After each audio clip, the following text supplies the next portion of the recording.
I don't think I'm the only one who wished that they could change world history or craft a unique country. Heck, there's even an entire community based around this concept online, centered around alternate history or what's sometimes called alternate future scenarios. I first started this little hobby in ninth grade after being introduced to a human geography textbook with a map and list of countries around the world, and after learning about their histories and cultures, I couldn't help but wonder what it would be like if such countries or territories united into a single entity and broke off to become their own independent nations, usually just as a sort of thought experiment. And I've already done many videos over scenarios that have been speculated by many, such as if the Austronesian, Anglo, Turkic, Slavic, or Islamic worlds united as single countries. It should be noted that most of these videos are purely for entertainment and educational purposes, both musing over possible interesting results of such unifications and discussing the real-world history regarding the movements that wish to actually attain the goal of uniting these aforementioned regions, as ludicrous or unrealistic as it may sound. This video is going to be almost completely my own opinion, however, and I will fully admit that I'm not an expert on any of these regions across the globe when it comes to the local political landscape, and hence I don't know all of the various nuances and complexities that engulf these countries that I will mention. So feel free to inform me if you're from one of the following countries I will mention in today's video. Just know that it's all for fun. I'm just an outside American observer, so don't take this video too seriously. We're going to be going over different regions of the world that I've long had fantasies over unifying as a single political entity or country without cutting through international borders, some being more absurd than others.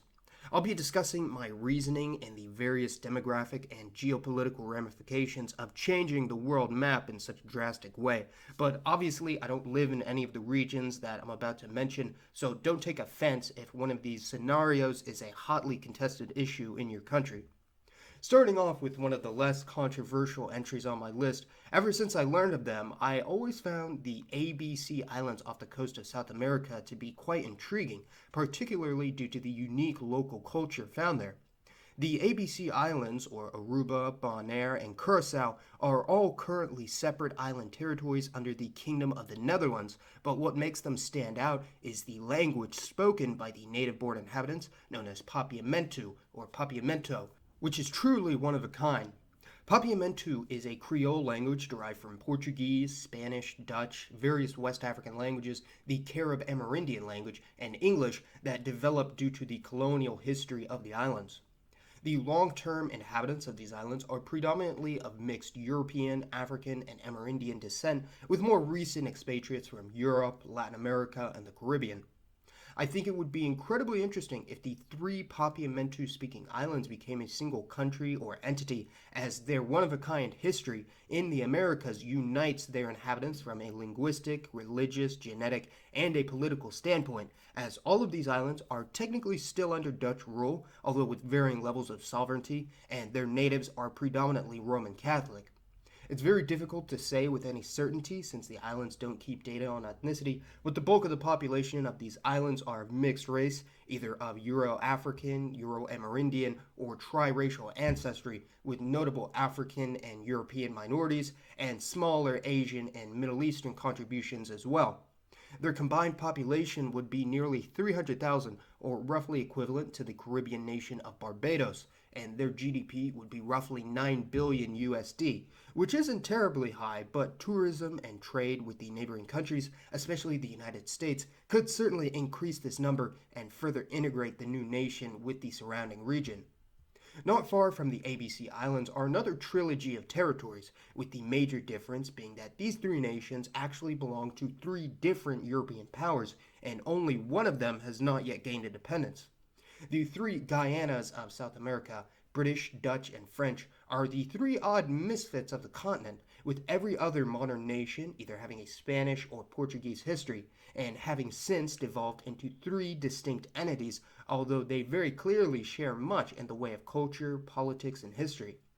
In my opinion, the three have a lot to gain by uniting as a single entity, although French Guiana is still an integral part of the country of France to this day, and hence integration is far less likely than the independent countries of Guyana and Suriname. Integration would help levy the current emigration crisis and feeling of isolation faced by these nations, with nearly half of the population of Guyana and Suriname having left the country in the past half century to either North America or Europe. The culture of the three Guyanas is ever evolving and difficult to quantify, although it is predominantly derived from migrants from Africa, Asia, and Europe, as indentured servants from India were brought in during the colonial age after the end of slavery, and further migrants from Asia helped further add to the fabric of these nations. Speaking of which, all three are some of the most diverse territories in the world, with no one ethnic group making up a majority in any, with the population divided between Creoles, or descendants of freed slaves of mostly African and minor European origin, Maroons, who are descended from escaped slaves who fled to the interiors and have unique cultures that are a blend of traditional West African and local Amerindian customs, South Asians of Hindu, Muslim, and Christian extraction, the remaining Native American population, immigrants from Latin America, latter Asian migrants from Indonesia and China, and lastly, the descendants of the European colonial population. Extreme religious diversity also accompanies the ethnic diversity, being split between Protestant, Catholic, Hindu, Islamic, and irreligious segments, making it one of the most hyper-diverse and unique in the world. There are nearly 1.7 million people who live in this insanely diverse region, with an economy nearing 30 billion USD, which would make the relatively small South American country at least somewhat competitive with its neighbors. Going along with our tradition of threes in this video so far, and relating to the previous two through Dutch colonization, one country I would find supremely fascinating would be a united Benelux region, including the countries of Belgium, the Netherlands, and Luxembourg, all three very different independent countries that had been politically, economically, geographically, and demographically entwined in the past century, starting in 1944 with an agreement between the three sovereign nations. A united Benelux would be an economic powerhouse, having a population reaching 30 million and a GDP of 1.6 trillion, comparable to the countries of Spain or Canada. Relations between these three countries, especially Belgium and the Netherlands, are already extremely close, although I realize that the linguistic politics are a large thorn in the side of further integration, as Belgium is divided between Dutch or Flemish speakers in the north and French or Walloon speakers in the south, with a German-speaking minority in both countries. However, similar to Switzerland, the autonomy and individuality of all of these ethno-linguistic groups could be preserved without trampling over the rights and culture of existing groups, as the three most commonly spoken languages in Benelux, Dutch, French, and German, could be allotted official status, with Frisian, a native minor dialect, also recognized federally, just as the Romansh language is recognized in Switzerland. This would make it one of the most diverse countries in Europe, not only linguistically, but religiously and ethnically too, as around 10% would be comprised of non-native European immigrants and 15% would be of non-European ancestry, mostly Middle Eastern, African, or mixed race, while only half would be adherents of Christianity, with the irreligious Muslims, Hindus, and Jews making up the other half. Next up is another potential country that has a similarly politically complex landscape, but united by historical, cultural, demographic, and geographic similarities: the islands on the African side of the Indian Ocean, or the Mascarene Archipelago.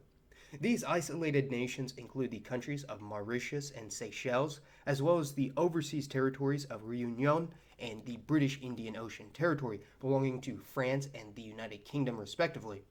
All four of these territories share a common history of being completely uninhabited islands that were discovered by the Portuguese and Dutch before being annexed by the French, although after a war with the British, only Réunion remained under French rule. However, the natives of these islands, if you can call them that, are of a Creole stock of mixed European, Malagasy, African, and Indian ancestry, with their native tongue being various French-based Creoles, also known as Bourbonnais or Mascarene Creoles, and their native religion being predominantly Roman Catholic. Despite a century of British rule, French influence and connection to the island of Réunion is strong in the other Mascarene Islands. Also, further immigration from Asia has greatly influenced the culture and society as well. The islands, which include Mauritius, Réunion, Rodrigues, Mahé, Chagos, and Agalaga, are hence united in culture and demography, being a fusion of African, Asian, and European genetics, language, religion, and politics, especially due to their isolated nature. One of the most controversial aspects, though, is the establishment of an American military base on the island of Chagos, or Diego Garcia, with the entirety of the Creole population, known as Ilois or Chagosians, being forcibly evicted from their homes and relocated to Mauritius and the United Kingdom. In my ideal world, these four aforementioned territories would become an independent country, and the Chagosian inhabitants would be allowed to return to their island homeland, either replacing or living alongside the established American base, with there being complete political integration between the islands. Interestingly, the largest racial group in this new country would be those of Indian descent, with a massive minority of those of African or Creole ancestry, with other established groups, including a large number of European and East Asian citizens, split between a Catholic plurality with Hindu, Islamic, and Protestant minorities, making it, again, one of the most diverse countries of Africa, Asia, or whatever region you would classify such a dispersed country. Its population of 2.3 million is comparable to the mainland African country of Lesotho, and its GDP of 58 billion USD would make it larger than even the neighboring country of Madagascar, which has a population many times larger than the Mascarene Islands, making it a powerful regional power and attracting tourists, migrants, and investors from many countries from far and wide. That's my list so far, and I know how unrealistic some of these scenarios are. But again, this is just my opinion, so let me know what you think of my hypothetical countries and whether you agree with these United Territories or not, and which one is the most interesting or fascinating to you. This video was a lot of fun to make, and I do have other ideas such as this, so I might touch on the subject again in the future. And as always, this has been Mason. Thanks for watching, everyone. I'll see you next time.